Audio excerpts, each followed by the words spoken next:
Итак, тема видео «Обиженные комментаторы». У моего канала совсем небольшая аудитория, но уже находятся комментаторы, которые, по всей видимости, задевают некоторые мысли в моих видео. Например, под моим видео про совковое мышление нашелся комментатор, которого, судя по всему, задело слово «совок», которое я использовал в этом видео. Не понимаю, кого это слово может задеть, если совка уже давно нет. Некоторые люди как будто бы не задумываются над смыслом видео, а просто высказывают то, что стало следствием их инстинктивной реакции. При том, что предметом для реакции становятся просто отдельные слова, которые их задевают. Если ты веришь, опять же, величие совка, то почему тебя задевает мое простое мнение обычного человека? Я же не прихожу к вам домой и не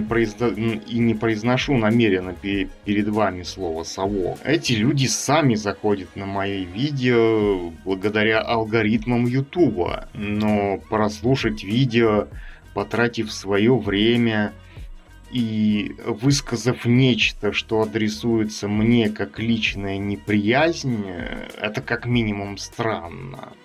Ведь если кому-то что-то не нравится, то он может просто закрыть это видео, если он умеет пользоваться браузером. Но обижаться как дети в детском саду, да еще и хамить, это прямой путь в бан.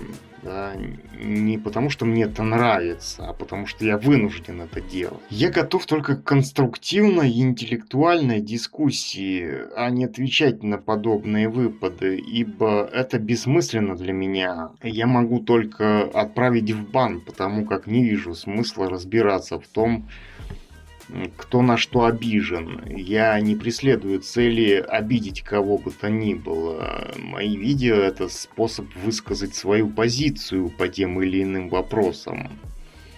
Но не для того, чтобы кто-то утверждался бы в своей вере в некие культы. Поэтому такая реакция лишь показывает, что с вами нецелесообразен никакой диалог, потому как он просто невозможен, да и не нужен. Я понимаю, что сама структура информации в интернете сама по себе как бы провоцирует реакцию со стороны человека, и я на самом деле предвижу, что такая реакция может быть. Но, высказывая свою мысль, я не ставлю цели эту реакцию спровоцировать, потому как мысль — это и есть цель, а не реакция на нее. Я понимаю, что многие люди самовыражаются в конфликтах, высказывая нечто с их точки зрения обоснованное. Но, как в случае, описанном мной выше, реакция на одно лишь слово «совок» — это похоже на детский сад. Когда человек так реагирует, неужели он думает, что мне будет сложно просто отправить его в бан? И вообще, на что он надеется в случае такой реакции с его стороны? Неужели он надеется на некую конструктивную реакцию со стороны тех, в чью сторону он так реагирует? Ведь реакция может быть только одна — это его путь в бан. Вернее, моя реакция может быть только отправкой его в бан. Данные люди даже не понимают, что создание контента — это труд осмысленный, и тратить время на то, чтобы как-то реагировать на подобные выпады тех, кто вообще не задумывается ни над какими смыслами, а просто оставляет свои экскременты в комментариях, было бы слишком глупо.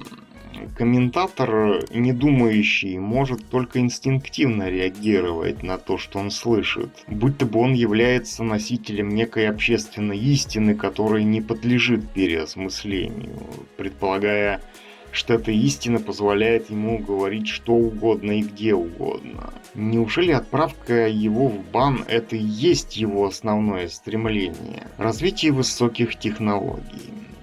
Создавать высокие технологии могут единицы, но большинство людей, которые ими пользуются, остаются все такими же гамадрилами. И случай с обиженными комментаторами лишний раз доказывает это. Просто гамадрилам дали доступ в интернет и дали возможность пользоваться компьютерами. Почему-то именно представители примитивного большинства инстинктивно предполагают себя носителями какой-то истины, которая позволяет им писать что угодно и где угодно. Они думают, что именно их инстинктивная ссылка на свою принадлежность к большинству позволяет им так себя вести. Будто бы создатели Ютуба не предусмотрели на этот случай кнопку, которая избавит меня от их животных выпадов. Вообще, лезть на американский сайт американского сервера в своих лаптях со своими лапотными понятиями, это как минимум не очень благоразумно.